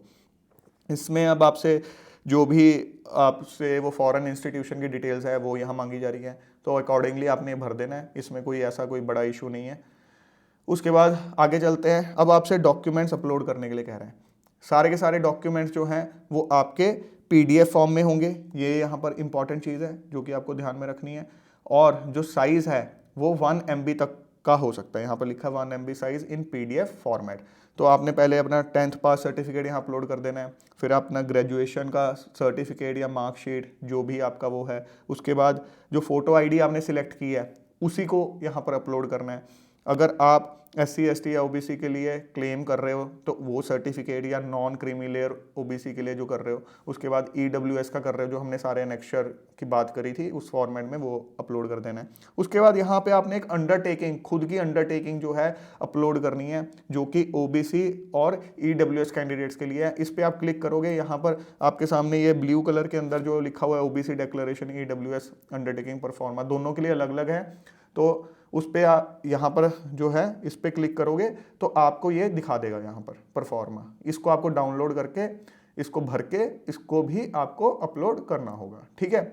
उसके अलावा अगर पर्सन विद बेंचमार्क डिसेबिलिटी है उसका सर्टिफिकेट, अगर आप एज रिलैक्सेशन क्लेम कर रहे हो वो वाला आ जाएगा। ये आपका कि अगर आप नॉर्थ ईस्ट को बिलोंग करते हो वो सर्टिफिकेट, इस सर्टिफिकेट के फॉर्मेट की भी अगर आगे जाके हम बात करने वाले हैं। और कोई आपके अचीवमेंट्स हैं, देखो यहाँ पर इन्होंने इसके अब सर्टिफिकेट मांग लिए हैं, तो अगर आप कोई भी अचीवमेंट अवार्ड्स वगैरह फिल करोगे आगे जो फॉर्म भरोगे इसमें, तो प्लीज़ उससे रिलेटेड आपका सर्टिफिकेट होना चाहिए, अदरवाइज मत भरना। बेसलेस चीज़ें अब अवॉइड करो क्योंकि यूपीएससी बहुत ज़्यादा यहाँ पर स्ट्रिक्ट होने वाला है। तो ये दोनों परफॉर्मा है वो वाले। एक बार आपने ये भर दिया फिर आपसे पेरेंट्स इन्फॉर्मेशन में पूछेगा, आपके फादर के यहाँ पर नाम पूछ लेगा, उसके बाद उनकी नेशनैलिटी पूछेगा, उनका प्रोफेशन, सारी चीज़ें आपने बिल्कुल सही डालनी है। उनका यहाँ पर आपसे एड्रेस पूछा जा रहा है, ठीक है। अगर आपके फादर सर्विस में हैं तो या रिटायर्ड हैं तो वो आपको भरना होगा कि करंटली क्या है सर्विस, या रिटायर्ड हो गए हैं तो लास्ट उन्होंने पोस्ट कौन सी होल्ड की थी। उसके बाद एनुअल इनकम फादर की अगर नहीं है तो ज़ीरो कर दो, अगर उनका देहांत हो चुका है तो ज़ीरो कर दो। कौन सी स्टेट को ओरिजिनली बिलोंग करते थे वो यहाँ पर आपको ड्रॉप डाउन मेन्यू से सिलेक्ट करना है। उसके बाद उस स्टेट के कौन से जिले को बिलोंग करते थे वो यहाँ सिलेक्ट करना है। उसके बाद आप इसी तरह से जो है यहाँ पर मदर इन्फॉर्मेशन पे भी क्लिक करोगे तो उसको भी फिल करोगे। उसके बाद ये आपसे पूछेगा एम्प्लॉयमेंट इन्फॉर्मेशन। एम्प्लॉयमेंट इन्फॉर्मेशन के अंदर जो भी आपका स्टेटस है, अगर आप सेंट्रल गवर्नमेंट सर्विस में हो तो वो सिलेक्ट कर लो, अनएम्प्लॉयड हो तो वो सिलेक्ट कर लो, have you ever been employed past में कभी थे तो वो येस कर देना, हाइड करने की जरूरत नहीं है। क्या कभी खुद से काम कर रहे थे, कोई सेल्फ एम्प्लॉयड थे तो वो सिलेक्ट कर लेना। अगेन आप गवर्नमेंट के अंदर या पब्लिक एंटरप्राइज में अभी काम कर रहे हो, अगर यस तो हाँ, और अगर आपने यस कर दिया तो आपसे यहाँ पूछ रहा है इंटीमेशन डेट, क्योंकि जो लोग गवर्नमेंट सेक्टर में या पीएसयू में पब्लिक एंटरप्राइज में काम कर रहे हैं तो उनको अपने डिपार्टमेंट को इंटीमेट करना होता है। परमिशन लेने में और इंटीमेशन में फ़र्क होता है, तो आपको बताना होता है कि भाई मैं इस एग्जाम के लिए अप्लाई कर रहा हूँ, और रिसीविंग प्रॉपर ले लो कि भाई कंपिटेंट अथॉरिटी को आपका वो इंटीमेशन पहुंच गया है। तो जिस डेट का आपने उनको इंटीमेशन किया, आपने ईमेल भी कर दिया, पोस्ट भी कर दिया, वो डेट जो है यहाँ पर मेंशन कर देना। उसके बाद आपसे जब आप अपने डालोगे डिटेल्स कि मैं एम्प्लॉयड हूँ, ठीक है, या सेल्फ एम्प्लॉयड हूँ, तो आपसे आपकी डिटेल्स पूछ रहा है, तो सारी डिटेल्स आपको डालनी होगी। कौन सी पोजीशन आप होल्ड करते हो, आपके मंथली जो सैलरी है वो कितनी है, किस टाइप की आपकी एम्प्लॉयमेंट है, क्या आपका रैंक है, कौन सी ऑर्गेनाइजेशन है, कौन से पीरियड से काम कर रहे हो। अगर प्रेजेंटली कंटिन्यू है तो यहाँ क्लिक कर देना, अगर डिसकंटिन्यू हो गया तो यहाँ पर आ जाएगा। कौन सी जगह पर थे, क्या एक्सपीरियंस था, किस टाइप का इंस्टीट्यूट था, ठीक है, वो सब डिटेल जो भी यहाँ पर है ड्रॉप डाउन होगी तो वहाँ से सिलेक्ट कर लिया खुद से। जैसे नेचर ऑफ ड्यूटीज परफॉर्म्ड है तो वो थोड़ा सा यहाँ पर डिस्क्राइब कर देना, ऐसे ही सेल्फ एम्प्लॉयड वाले कॉलम में आ जाएगा। फिर एम्प्लॉयमेंट इन्फॉर्मेशन कंप्लीट हो गई, फिर आपका आ जाएगा यूपीएससी एग्जामिनेशन इन्फॉर्मेशन। तो ये पूछ रहा है कभी आपको डी बार किया गया था यूपीएससी की तरफ से किसी भी एग्जाम के अंदर, अगर येस है तो उसकी डिटेल्स, अगर नो है तो यहाँ नो लिख दिया। कभी आप यूपीएससी एग्जाम के अंदर कभी पहले अपीयर हुए हो, अगर येस है तो येस कर दो, येस करोगे, अगर नो कर दोगे फिर आगे इसमें नहीं पूछेगा। अगर येस करोगे कौन से एग्जाम में अपीयर हुए, कितनी बार अपीयर हुए। फिर आपसे पूछ रहे हैं कि कभी आपने सिविल सर्विसेज एग्जाम के थ्रू सर्विस एलोकेशन जो या पोस्ट एलोकेशन जो होती है उसको एक्सेप्ट किया, अगर किया तो आपसे पूछेगा कौन से ईयर का एग्जाम था, ठीक है, कौन सी सर्विस आपको एलोकेट हुई, आपका रोल नंबर क्या था, और क्या आपने ज्वाइन किया या नहीं किया। ये सब डिटेल्स आपको पास की एग्जैक्टली निकाल के डालनी है, इसको आप बिल्कुल भी लाइटली नहीं ले सकते। उसके बाद अचीवमेंट प्राइजेस मेडल, इसी की मैं बात कर रहा था, जो डॉक्यूमेंट्स थे उसके अंदर आपसे अपलोड करने को मांग रहा है, ठीक है। उस पर आप देखोगे कंपलसरी साइन नहीं है अपलोड करने का, but still I would say कि वही चीज़ें डालना जिसका आपके पास सर्टिफिकेट है, जिसका आप प्रूफ दे सकते हो। इंटरव्यू के टाइम पे वो आपसे सर्टिफिकेट मांग सकते हैं। सो प्राइज मेडल या स्कॉलरशिप, कोई स्कॉलरशिप आपको लगी हो, स्कूल टाइम पे लगी हो, कॉलेज टाइम पे, यूनिवर्सिटी में लगी हो, वो डालो। कोई मेडल्स आपने जीते हो, आपने स्कूल के अंदर मेडल जीता हो, कॉलेज के अंदर मेडल जीता हो, कोई प्राइज स्कूल के अंदर, अब ऐसा नहीं कि छोटा मोटा सा प्राइज स्कूल में जीत लिया जी, एक डिसेंट सा प्राइस हो, ये भी नहीं कहना बहुत बड़ा, एक डिसेंट सा प्राइस हो जिसका प्रूफ अगेन प्राइस के साथ सर्टिफिकेट जो मिलता है वो आपके पास है, ठीक है। स्कूल टाइम पे, कॉलेज टाइम पे, स्पोर्ट्स का कोई आपका हो अचीवमेंट वो यहाँ पर मेंशन कर दो। एनसीसी के अंदर आपने ज्वाइन किया था उसमें कुछ अचीवमेंट वो मेंशन कर दो। कोई लीडरशिप जो आपने रोल अपना प्ले किया था स्कूल कॉलेज के अंदर, अपने किसी वर्क प्रोफाइल तो खैर नहीं आएगा, वो तो आपका पीछे पूछ लिया। स्कूल कॉलेज के अंदर कोई भी लीडरशिप रोल आपका है, पास्ट एक्सपीरियंस उस हिसाब का, वो यहाँ मेंशन कर दो। कोई भी extracurricular activities such as hobbies, ये बड़े ध्यान से भरना प्लीज़। अब बात ये है, हम में से बहुत से कैंडिडेट्स के दिमाग में ये चीज़ आ रही होगी कि जो मैं सारी डिटेल्स भर रहा हूँ इसको मैं बाद में क्या अमेंड कर पाऊंगा या नहीं कर पाऊंगा। देखो, इनमें से मोस्टली जो डिटेल्स हैं, मोस्टली नहीं मैं बात करूँगा, बट काफ़ी हद तक जो डिटेल्स हैं उनको तो आप कुछ अमेंडमेंट कर पाओगे। कब? जब आपका मेंस क्लियर हो जाएगा, इंटरव्यू से पहले। मैं इसके बारे में आगे बात करूंगा, अभी उस चीज़ से कंफ्यूज मत करो। बट प्लीज़ मेरी आपसे रिक्वेस्ट है, आप लोग जो भी इसमें इंफॉर्मेशन भरोगे ये बिल्कुल भी लाइटली लेके मत भरना कि ठीक है शायद इनमें से कुछ मैं अमेंड कर पाऊँ तो मैं तब देख लूंगा अमेंड। नहीं, आप ये समझ के इसको फिल करो कि मैं फाइनल इन्फॉर्मेशन भर रहा हूँ, फर्म इन्फॉर्मेशन भर रहा हूँ और इसमें मुझे अमेंड करने नहीं दिया जाएगा। तो टाइम लेके भर दो, कोई जल्दबाजी नहीं कि आज कल परसों में ही फॉर्म भरना है। एक हफ्ते तक भी भर सकते हो, बट पूरे ध्यान से ठंडे दिमाग से सोच समझ के फॉर्म भरना। हॉबीज़ बहुत इंपॉर्टेंट है, इससे रिलेटेड क्वेश्चन आपसे पूछा जाता है तो इंटरव्यू के अंदर, तो बड़े ध्यान से भरना है, ऐसे ही कैजुअली मत भर देना, क्योंकि उससे रिलेटेड फिर आपसे एक्सपेक्ट किया जाता है कि आपके पास उससे रिलेटेड एक डिसेंट नॉलेज हो। चलते फिरते कुछ भी मत भर देना। उसके बाद जो EWS का ये क्राइटेरिया होता है उससे रिलेटेड ये इन्फॉर्मेशन पूछी हुई है कि ये सब चीज़ें जो हैं आपकी फैमिली ओन करती है या नहीं करती, तो ये EWS के लिए क्राइटेरिया होता है, तो उसके हिसाब से येस या नो आपको यहाँ पर करना होगा। उसके बाद लैंग्वेजेस से रिलेटेड यहाँ से इंफॉर्मेशन पूछी हुई है। कोई ऐसी लैंग्वेज जो आप सिर्फ रीड कर सकते हो, ठीक है, वो आप बोल नहीं सकते, वो आप लिख नहीं सकते, सिर्फ रीड कर सकते हो, तो वो यहाँ सिलेक्ट करना। और उससे कॉरस्पॉन्डिंग एग्ज़ाम जो आपने पास कर रखा है वो यहाँ पर मेंशन कर देना। मान लो 10th का पास कर रखा है या 12th का पास कर रखा है या यूनिवर्सिटी में कभी पास कर रखा है, तो वो यहाँ लिख के ऐड कर दिया। फिर एक और जो है यहाँ आपके पास यहाँ पर एक रो जनरेट हो जाएगी। फिर आप ऐसी कोई लैंग्वेज सिलेक्ट कर सकते हो जो आप सिर्फ बोल सकते हो, जो आप लिख नहीं सकते, जो आप पढ़ नहीं सकते, वो सिलेक्ट करके आप कर सकते हो अगर आपने उससे कॉरस्पॉन्डिंग एग्जाम पास कर रखा है। तो जो भी है वो आप यहाँ पर सिलेक्ट करके आप मल्टीपल सिलेक्ट कर सकते हो, तो मल्टीपल आपके पास यहाँ पर रोज क्रिएट हो जाएंगे। तो इनको आपने सेव कर देना है। उसके बाद अगर आपने OBC सिलेक्ट किया है तो ये वाला आपके सामने पेज यहाँ पर शो होगा। अगर नहीं सिलेक्ट किया, जनरल कैटेगरी है, तो नहीं होगा।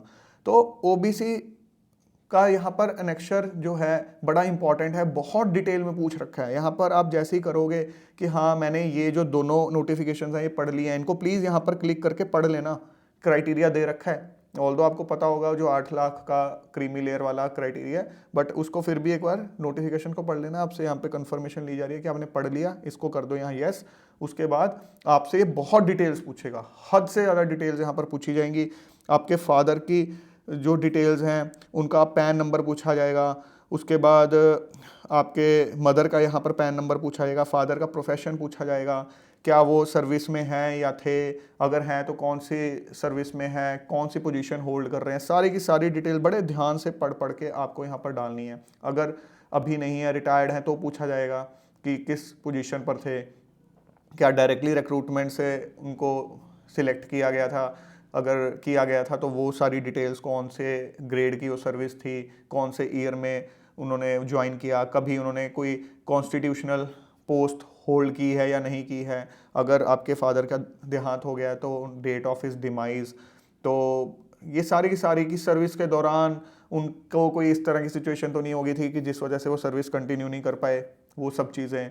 उसके बाद आपसे अगेन किस तरह से अपॉइंट किया गया, कौन सी डेट को अपॉइंट किया गया, कॉन्स्टिट्यूशनल पोस्ट थी या नहीं थी, अगर आर्म्ड फोर्सेस के अंदर थे, पैरामिलिट्री फोर्स के अंदर थे, उसकी डिटेल्स। ऐसे ही मदर के से रिलेटेड सारी की सारी जो डिटेल्स हैं आपसे पूछी जाएंगी। उसके बाद आपसे पूछा जाएगा कि आपके जो पेरेंट्स हैं वो कोई एग्रीकल्चरल लैंड तो नहीं ओन करते, उसका एरिया वगैरह पूछा जा रहा है। यहाँ पे ITR इंफॉर्मेशन पूरी पूछी जा रही है 23, 24 और मतलब टोटल पिछले 3 सालों की, क्योंकि यही जो क्राइटेरिया आपका क्रीमी लेयर का जो डेफिनेशन है उसको बनाता है। इनकम पूछ रहे हैं आपसे, सैलरी से, एग्रीकल्चर से, अदर सोर्सेज से। उसके बाद जो मदर की ITR है उसको भी अपलोड करने के लिए कह रहे हैं, फादर की भी कह रहे हैं। उसके बाद आपसे एक मर्ज्ड ITR भी मांगी जा रही है। उसके बाद आपसे फाइनली जो डॉक्यूमेंट्री प्रूफ है वो अपलोड करने के लिए यहाँ पर बोलेगा। मतलब ये आपको पढ़ते चले जाना है और बड़े ध्यान से फिल करते चले जाना है। इसमें मुझे नहीं लगता कोई डाउट होगा, बट हाँ टाइम जरूर लेगा। बड़े ध्यान से इसको पढ़ना प्लीज़, कोई भी गलती यहाँ मत कर देना। तो सारी अंडरटेकिंग को ध्यान से पढ़ लेना, उसके बाद आपको यहाँ पर सेव कर देना है। जब आपने ये सब चीज़ें अपनी फिल कर दी तो उसके बाद जो OTR के साथ उन्होंने अलग जो एक बेसिक डिटेल्स मांगी थी वो कंप्लीट आपकी हो गई हैं। उसके बाद फिर आप जाओगे लेटेस्ट नोटिफिकेशन के ऊपर। लेटेस्ट नोटिफिकेशन के अंदर जाओगे, लेटेस्ट नोटिफिकेशन के अंदर आपको इस तरह की विंडो दिखेगी। यहाँ पर आपको ये क्लिक हेयर फॉर पार्ट 1 पर क्लिक कर देना है। जैसे ही आप इस पर क्लिक करोगे ये इंस्ट्रक्शंस आएंगी। प्लीज़ एक एक इंस्ट्रक्शन को बड़े ध्यान से पढ़ना है, किसी भी इंस्ट्रक्शन को फॉर ग्रांटेड नहीं लेना। ये नहीं है कि सर ने बता दिया किस तरह से फॉर्म भरना, चलो जी इंस्ट्रक्शन नहीं पढ़नी। ये गलती मत किया करो, नोटिफिकेशन और इंस्ट्रक्शंस खुद से पढ़ा करो। पार्ट 1 खोलोगे, इस तरह से विंडो आपको देखने को मिल जाएगी। ये सारी की सारी डिटेल्स वही हैं जो आपने अभी भरी थी। अगर आप इनको देखना चाहते हो तो आप एक बार देख सकते हो, कोई चेंज करना है कर सकते हो, ठीक है। अगर आपको लगता है कि सारी की सारी डिटेल जो हैं वो सही हैं तो यहाँ पर इसको एग्री कर दो। यहाँ पर आपने इसको एग्री कर देना है। उसके बाद आपका पार्ट 1 यहाँ पर कंप्लीट हो गया। अब आपने क्लिक करना है पार्ट 2 के लिए। इस जगह पर पार्ट 2 पे क्लिक करोगे, अब ये उस तरह का फॉर्म खुल गया जैसा नॉर्मली यूपीएससी पहले भरवाता था। जो अभी तक हमने डिस्कस किया इसके अंदर चेंज है काफ़ी। ये सारा का सारा एक नया प्रोसेस है। अब खुल गया वो फॉर्म जो भरवाता था। अब इसके अंदर जो बेसिक डिटेल्स हैं वो आपके OTR प्रोफाइल या जो अभी तक आपने बेसिक डिटेल्स भरी हैं वो सारी की सारी यहाँ पर प्री फिल्ड आपको शो हो जाएंगी। उसके बाद एजुकेशनल क्वालिफिकेशन को लेके अगर अपीयर्ड या अपीयरिंग है आपका, ठीक है, इक्विवेलेंट एग्जामिनेशन के अंदर यहाँ पे आपकी डिग्री पूछेगा कौन से स्ट्रीम में है। उसके बाद पूछेगा कि आप किसके लिए अप्लाई करना चाहते हो, सिर्फ सिविल सर्विसेज के लिए या फॉरेस्ट के लिए या दोनों के लिए। तो जो भी आपका केस है, क्योंकि साइंस स्ट्रीम वाले ही हैं जो दोनों के लिए अपीयर हो सकते हैं या फॉरेस्ट के लिए हो सकते हैं, तो उस हिसाब से आपको यहाँ पर सिलेक्ट कर देना है। एड्रेस वगैरह यहाँ पर आपको वेरीफाई कर लेना है, जो आपने पहले भरा था क्या वही है या नहीं, करके यहाँ से आपने कंटिन्यू कर देना है। उसके बाद आपसे पूछ रहा है कि आप एज रिलैक्सेशन क्लेम कर रहे हो। अगर आप करोगे यस तो आपको यहाँ पर क्लिक करना होगा और कैटेगरी खुल जाएगी कि हाँ कौन सी कैटेगरी, जो भी आपकी कैटेगरी बनती है उस पर क्लिक करोगे, ऑटोमेटिकली यहाँ पर कोड फिल हो जाएगा। उसके बाद आपको कंटिन्यू पे क्लिक कर देना है। उसके बाद फोटो आइडेंटिटी कार्ड, अगेन ये वही है जो आपने पहले सिलेक्ट किया होगा, वो सिलेक्ट किया होगा, उसका ID नंबर यहाँ आपने डाला होगा। तो ये सब चीज़ें आपकी प्री फिल्ड होंगी। Confirm photo identity card number, वो आपका सब कुछ यहाँ पर फिल हुआ होगा। जो चीज़ आपको दिखेगी कि फिल नहीं हुई, प्लीज़ फिर भी देखना है उसको ध्यान से। कोई गलती दिख जाए तो उसको रेक्टिफाई करना है, नहीं कोई फिल हुई उसको दोबारा से फिल कर लेना। यहाँ पर आपको जो है अपना जो डॉक्यूमेंट आपने अपलोड किया है वो दिखेगा, एक बार चेक कर सकते हो अगर चेक करना चाहो, क्योंकि आपने ऑलरेडी पहले अपलोड कर दिया है। Number of attempts already made, जितने आपने पहले अटैम्प्ट सिविल सर्विसेज एग्जाम में कर चुके हो। अगर किसी एग्जाम का फॉर्म भरा है बट प्रीलिम्स में बैठे नहीं थे, एक भी पेपर में नहीं बैठे थे, तो वो अटेम्प्ट काउंट नहीं होगा। अगर फॉर्म भरने के बाद एक भी पेपर में बैठ गए थे प्रीलिम्स के तो अटेम्प्ट काउंट होगा, ठीक है। तो कंफ्यूज नहीं होना उस चीज़ को लेके। अब ये इंपॉर्टेंट चीज़ें हैं, ये चीज़ें चेंज करनी अलाउ नहीं की जाएंगी। ये उनमें से हैं जो अलाउ नहीं की जाएंगी। बाद में मत सोचना प्री क्लियर हो जाएगा फिर चेंज कर दूंगा। मेंस एग्जामिनेशन के लिए कौन सा सेंटर चाहते हो ये चेंज नहीं होगा बाद में। कौन सा मीडियम चाहते हो पेपर 1 से लेके 5 तक के लिए, कौन से हुए एसए और जो 4 GS के पेपर हैं, कि अगर आपने इसका सिलेक्ट कर लिया हिंदी मीडियम या कोई इंडियन लैंग्वेज और कोई सिलेक्ट कर ली, तो उसके बाद आपसे ऑप्शनल पूछ रहा है। अगेन फाइनल आपको यहीं पर डिसाइड करना होगा सारा। ऑप्शनल आपने सिलेक्ट कर लिया, फिर आपसे पूछेगा कि आप कौन सी लैंग्वेज के अंदर इस ऑप्शनल का पेपर को अटेम्प्ट करना चाहते हो। अगर आपने ऊपर इंडियन लैंग्वेज को सिलेक्ट किया, जैसे यहाँ हिंदी लिखा है, तो आपको यहाँ 2 ऑप्शंस दिखाएगा, एक तो वो इंडियन लैंग्वेज, दूसरी इंग्लिश। बट अगर आपने ऊपर इंग्लिश सिलेक्ट कर लिया एसए और जीएस के लिए, तो ऑप्शनल आप सिर्फ इंग्लिश में ही दे पाओगे, क्योंकि यूपीएससी फिर ये मानता है कि आपको इंग्लिश लैंग्वेज आती है, तो ऑप्शनल फिर आप इंग्लिश में ही दो। बट अगर आपने इंडियन लैंग्वेज सिलेक्ट किया ऊपर, तो हो सकता है ऑप्शनल आपको इंग्लिश में ज़्यादा अच्छे से करना आता हो, तो आपके पास वहाँ ऑप्शन दी गई है। तो जैसे भी है आपने उस हिसाब से सिलेक्ट करना है, और ये सब चीज़ें बाद में चेंज नहीं होगी, मैं बार बार कह रहा हूँ। उसके बाद do you hello from these states of north east, अगर येस है तो आपको अकॉर्डिंगली सर्टिफिकेट अपलोड करना होगा। अगर येस करोगे तो आपसे पूछेगा कि इंडियन लैंग्वेज का जो पेपर है उसमें आप एग्जम्पशन चाहते हो कि आप अपीयर नहीं होना चाहते, क्योंकि इन लोगों को एग्जम्पशन है। तो अगर आप येस कर दोगे फिर आपसे डिटेल्स मांगी जाएंगी। अगर आप यहाँ पर नो भी कर दोगे डिटेल्स, तो आपसे फिर भी मांगी जाएंगी कि आप वहाँ को बिलोंग करते हो। बट अगर आपने नो कर दिया तो आपको पेपर देना पड़ेगा। और अगर आप नॉर्थ ईस्ट से हो, इन स्टेट्स से हो, तो उस केस के अंदर आपको अनेक्शर 9 जो है उसको आपको अपना हेलिंग सर्टिफिकेट बना के देना होगा। जो एनेक्शन 9 का जो फॉर्मेट है, अगेन ये इनिशियल वाली जो इंस्ट्रक्शंस हमने डिस्कस की थी उसके अंदर आपको फॉर्मेट मिल जाएगा, इसी के अंदर आपको देना होगा। यहाँ पर इंपॉर्टेंट चीज़ ये है, candidates who are exempted from compulsory Indian language paper will have to choose either English और Hindi as medium of interview. तो आपके पास सिर्फ 2 ही चॉइस रह जाएंगी। अगर आपने इंडियन लैंग्वेज का पेपर दिया, चाहे आप यहाँ इन नॉर्थ ईस्ट की स्टेट्स को बिलोंग कर रहे हो, फिर भी अगर आपने इंडियन लैंग्वेज का पेपर दिया तो उसमें एडवांटेज क्या होगा, आप इंटरव्यू उसके अंदर दे सकते हो, आपके पास एक ऑप्शन रहेगी। बट अगर आपने इंडियन लैंग्वेज का पेपर नहीं दिया, फिर आप इंटरव्यू इंग्लिश या हिंदी में ही दे पाओगे। ये इंपॉर्टेंट चीज़ है। ऐसे अगर फॉरेस्ट सर्विसेज के लिए अप्लाई कर रहे हो तो उसका सेंटर, उसके जो दोनों ऑप्शनल है उसमें 2 ऑप्शनल होते हैं, अगर उसमें पहले अटैम्प्ट दिए हैं, कितने दिए हैं, तो वो सब चीज़ें यहाँ पर आप भरोगे। उसके बाद ये सर्टिफिकेट हो गया आपका। इस तरह से आपके पास अब ये आपकी इंफॉर्मेशन दिखा देगा जो आपने भरी है पार्ट 2 के अंदर। एक बार उसको वेरीफाई करो, अगर आपको लगता है सही है तो ठीक है, अगर लगता है कोई चेंज करना है तो उसको अपडेट बटन पर क्लिक कर सकते हो, नहीं तो यहाँ पर वेरिफिकेशन कोड डालो और यहाँ पर एग्री कर दो। तो इस तरह से आपका पार्ट 2 भी सबमिट हो गया। और इस तरह से आपको एक स्क्रीन देखने को मिल जाएगी, रजिस्ट्रेशन आईडी यहाँ क्रिएट हो जाएगा। स्क्रीनशॉट को सेव कर लेना, इसका प्रिंट आउट निकाल के रख लेना। ये रजिस्ट्रेशन आईडी बहुत इंपॉर्टेंट है आपके लिए, इसी के बेसिस पे आपके आगे जो है एडमिट कार्ड वगैरह सब चीज़ें जनरेट होती हैं।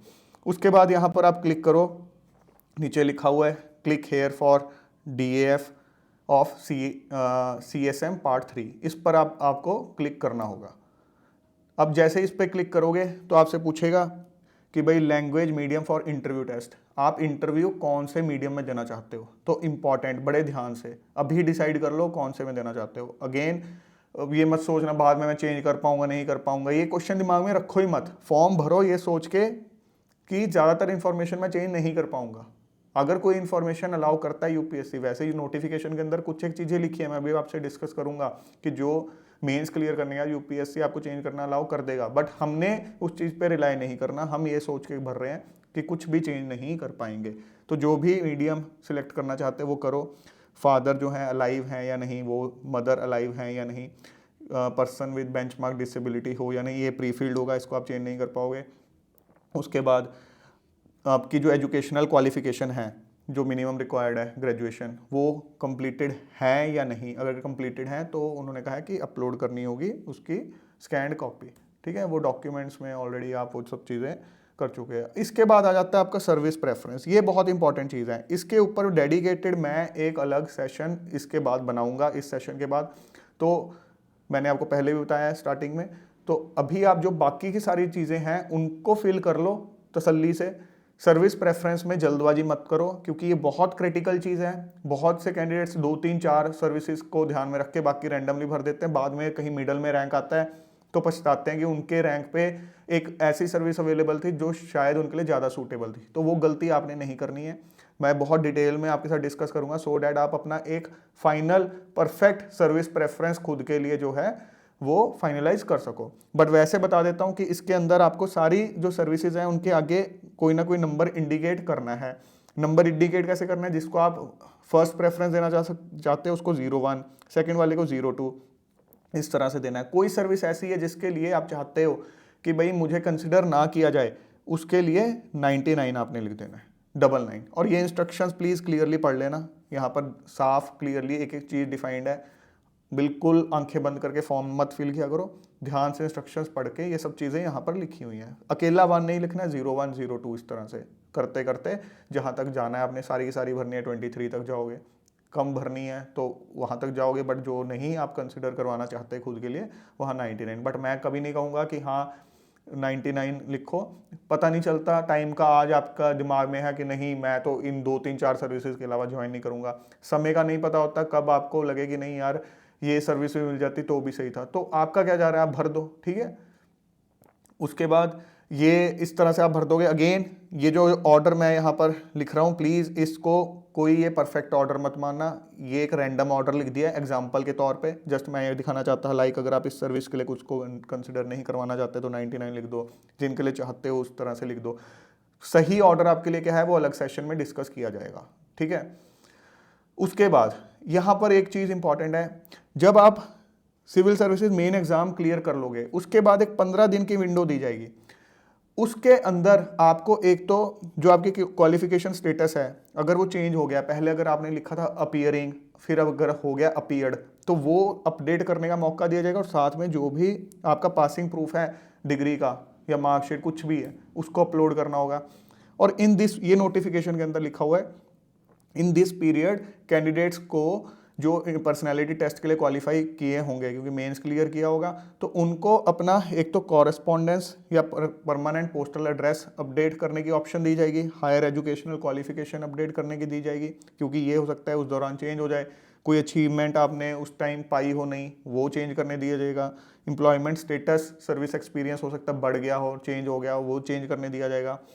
Details of service allocated on the basis of previous, क्योंकि इस दौरान मान लो पिछले साल आपने एग्जाम क्लियर किया था, अब तक आपको सर्विस एलोकेशन हो गई है तो उसको चेंज करने दिया जाएगा। एंड सर्विस एंड कार्डर preference for the current exam, यहाँ लिखा हुआ है इन्होंने कि सर्विस और कार्डर प्रेफरेंस चेंज करने का मौका दे दिया जाएगा। बट प्लीज़ मैं आपको कहूँगा कि आपने इस हिसाब से सर्विस और प्रेफरेंस अपनी भरनी है। कार्डर प्रेफरेंस आप प्रीलिम्स क्लियर करने के बाद भरोगे, उस पर भी हम आ रहे हैं, बट आपने इस हिसाब से भरनी है कि आपको मौका नहीं दिया जाएगा। दे दिया गया तब आपको लगे कुछ रिवाइज करना है तो कर लेना, बट अभी आपको प्लीज ये मान के चलना है कि नहीं दिया जाएगा। ऐसे ही इन्होंने लिखा हुआ है प्रीलिम्स का एग्जाम जब हो जाएगा उसके रिजल्ट के बाद 10 दिन की विंडो दी जाएगी जब आपको अपना कार्डर प्रेफरेंस भरना होगा। यूजुअली ये चीज़ें आपसे मेंस अगर क्लियर होता है तब मांगी जाती थी सर्विस और कार्डर प्रेफरेंस, अब ये पहले ही मांगी जा रही है। उसके बाद आपसे एक सोशियो इकोनॉमिक क्वेश्चनर पूछा जाएगा, इसमें क्लियरली लिखा हुआ है कि ये चीज़ जो है ये कॉन्फिडेंशियल है। अब इसका क्या मतलब है कि ये इंटरव्यूअर के हाथ में भी नहीं होगी, तो इसमें कोई भी इंफॉर्मेशन आप भर रहे हो उसमें डरने की जरूरत नहीं है कि यार ये इसके बेस पर बेस्ड क्वेश्चन आप पूछ ले। इससे पहले जो सारी इंफॉर्मेशन आपने भरी है वो इंटरव्यूअर के हाथ में होगी, तो उससे क्वेश्चन पूछा जा सकता है, बट ये नहीं होगी। तो इससे रिलेटेड आपको डरने की जरूरत नहीं है। एक सर्वे के लिए है, ये जानने के लिए कि भाई जो एग्जाम देने आ रहे हैं किस बैकग्राउंड से आ रहे हैं, सक्सेस रेशो देखने के लिए अर्बन के ज़्यादा हैं रूरल के ज़्यादा हैं, यहाँ पर आप भर दोगे कहाँ को बिलोंग करते हो, कहाँ आपकी एजुकेशन हुई, वो स्कूल प्राइवेट था पब्लिक था, आपके फादर जो हैं पिछले 15 साल कहाँ रहे हैं, ठीक है। तो ये सारे फैक्टर्स को ध्यान में रखते हुए आप अपने आप को अर्बन कैंडिडेट कहोगे, रूरल कैंडिडेट कहोगे। आपसे पूछा जाएगा आपने कोचिंग ली या नहीं ली थी तो प्राइवेट इंस्टीट्यूट से ली थी, पब्लिक से ली थी, आप सिविल सर्विसेज क्यों ज्वाइन करना चाहते हो, तो आपकी फर्स्ट दिमाग में क्या फैक्टर है जिसकी वजह से ज्वाइन करना चाहते हो। सेकंड क्या है, ड्रॉप डाउन मेन्यू है उसमें से आपको सिलेक्ट करना होगा, आपने ये ऑप्शनल जो लिया है ये आपकी ग्रेजुएशन का सब्जेक्ट है या नहीं, अगर नहीं है तो क्यों आपने लिया, ड्रॉप डाउन मेन्यू में से सिलेक्ट कर लेना। तो घबराने की जरूरत नहीं है, एक डिप्लोमेटिक सा आंसर भी आप दे सकते हो। मैं ये नहीं कह रहा हाँ भी इसमें, क्योंकि इसमें कोई प्रूफ वाली चीज़ नहीं है, ठीक है। अर्बन ये वाली चीज़ें तो हैं, ठीक है, कि कहाँ को बिलोंग करते हो, बट जो वो चीज़ है कि क्यों सिलेक्ट कर रहे हो ऑप्शनल, क्यों एग्जाम में अपीयर हो रहे हो, वो आपको जैसे ठीक लगता है वैसे आप भर सकते हो, बट कॉन्फिडेंशियल रहेगी, आपके इंटरव्यू पे कोई असर नहीं होने वाला। एक बार आपने ये सारा भर दिया उसके बाद एक बार इसको पढ़ लेना। Have you seen the preview of the application, एक बार प्रीव्यू देख भी लेना, देखने में कुछ नहीं जाता, यहाँ यस कर देना और फाइनली सबमिट कर देना। जब आपने सबमिट कर दिया उसके बाद आपका ये पार्ट 3 भी कंप्लीट हो गया। और पार्ट 4 का जो है आपका सिग्नेचर और फोटोग्राफ आप ऑलरेडी अपलोड कर चुके हैं, तो यहाँ टिक का साइन आ जाएगा, फिर आ जाएगा centre selection and agreeing to the declaration, इस पे क्लिक करना। तो आपसे प्रीलिम्स का अब एग्जामिनेशन सेंटर मांग रहा है, पहले आपसे मेंस का मांगा था जो कि बाद में चेंज नहीं होने वाला। सो प्रीलिम्स का एग्जामिनेशन सेंटर मांग रहा है, सेंटर सिलेक्ट करो, उसके बाद डिक्लेरेशन को पढ़ो और नीचे ये कर दो कि I have read the declaration, और यहाँ आपका ये कंप्लीट हो जाएगा।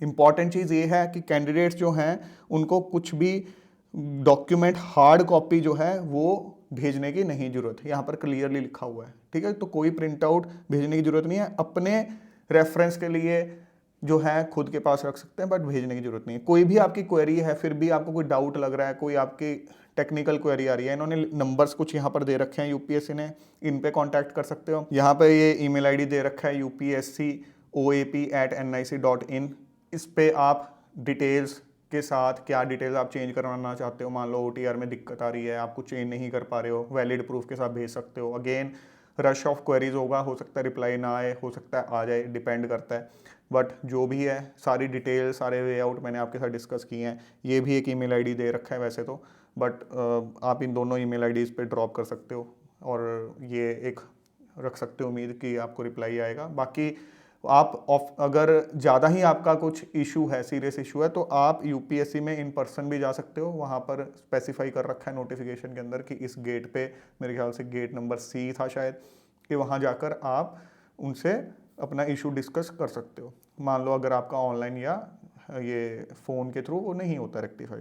सो फ्रेंड्स, आई होप आपके सारे डाउट्स, मोस्टली डाउट्स क्लियर हो गए हैं फॉर्म फिलिंग को लेके। फिर भी हो सकता है कुछ डाउट्स हों, ठीक है। अगर आपके कुछ सिमिलर से डाउट्स होंगे तो मैं एक अलग सेशन बना दूंगा जिसमें अगर मेरे को लगा कमेंट्स में सिमिलर से डाउट्स हो रहे हैं तो उन डाउट्स को लेके बना दूंगा। बट अपना दिमाग लगा के प्लीज़ फॉर्म भरना।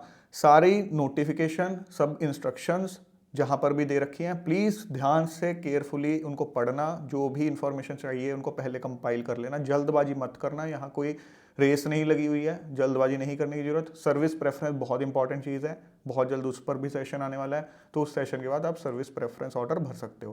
प्रीलिम्स टेस्ट सीरीज लॉन्च हो गई है, मैंने आपको बताया, जीएस और सीसेट दोनों की कंबाइंड टेस्ट सीरीज है। अगर आप ज्वाइन करना चाहते हो, ऐप और वेबसाइट का लिंक डिस्क्रिप्शन में दे रखा है, उसके थ्रू आप रजिस्टर कर सकते हो। सो दोस्तों, जल्द मिलेंगे एक और नए और इंपॉर्टेंट सेशन के साथ। Till then keep grinding yourself and stay fit and healthy. जय हिंद।